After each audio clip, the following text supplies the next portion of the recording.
How do I test for mold both in the body and in your home? It's very easy. There's a lab test kit from a great company called Vibrant Labs. So it's the Vibrant Labs test kit or mold inspector. You can simply search online for Vibrant Labs mold test kit or mold inspector, and you'll find that online. But if you want to know for yourself if you've got mold both in your body and in your home, use the Vibrant Labs test kit. That's who I personally recommend. Number 2, what are my top herbs for mold? Question here says, on your recent podcast last month, I heard you and Dr. Christopher Motley suggest herbs like Smilax, neem, and cat's claw. How much do you recommend taking of these and how often?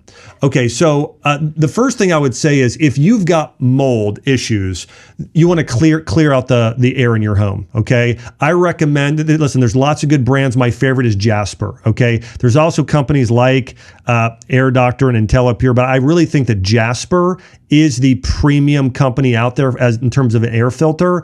So that's who I'd recommend. So get that air filter. And by the way, it's amazing. This air filter actually shows you how much of these airborne particles are in the air. Okay, so you'll know what's going on partly in your home too. So I would recommend getting that air filter.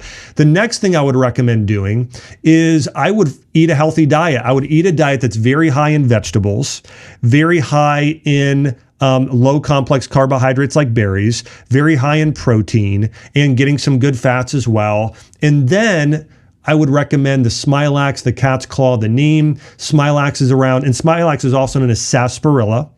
This is often used for skin conditions as well, like psoriasis, but you want to do about 1,000 milligrams of that. You want to do about 1,000 milligrams of cat's claw and around 500 to 600 milligrams of neem. Okay, so those are good options. Now, in addition, depending on what you have going on, I really like olive leaf. Olive leaf has been used in the Middle East for thousands of years for treating mold infections. So I would say that's at the very top of the list.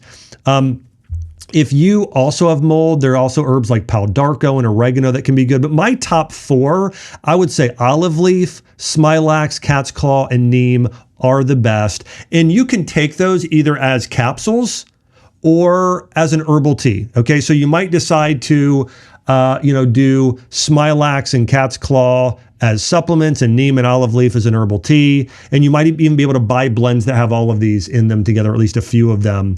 But those might be my top 4. And then I would definitely recommend a probiotic supplement. If you have mold, you want to take a soil-based probiotic supplement. Those types of probiotics like Bacillus subtilis, Bacillus coagulans, the Bacillus species, are able to move out some of the bad bacteria and the mold that is within your system. So a soil-based probiotic.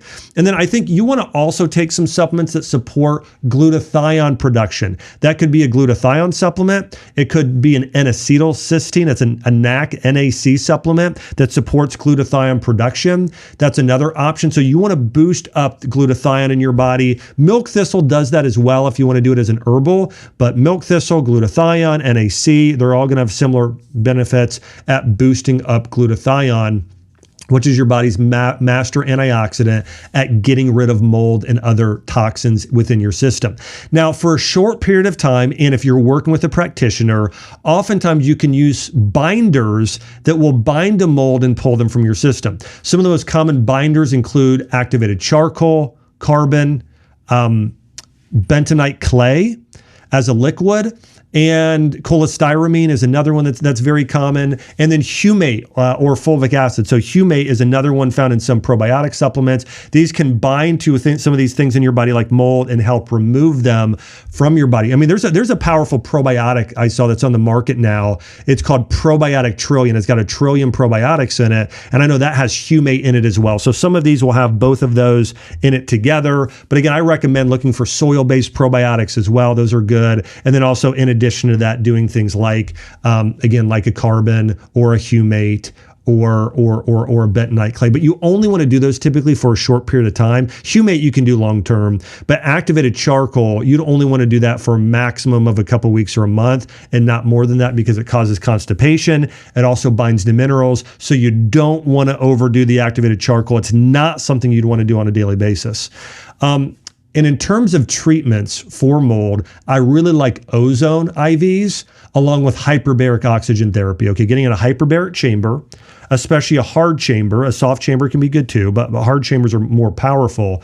And then ozone therapy. Okay, getting ozone IVs, like a 10 pass, would be very, very good for cleansing your body of mold. And those are some of the things I would do. But the biggest thing with mold, you got to remember, is if you are in a moldy environment, like your home has mold in its air ducts, you can't supplement your way out of that. Okay. You have to get rid of the mold. And so that's why I would do the testing we talked about from Vibrant Labs. I would get the air filter from a company like Jaspr, and then do these supplements as part of a detoxification protocol. Hey, if you liked this, then watch my full episode right here.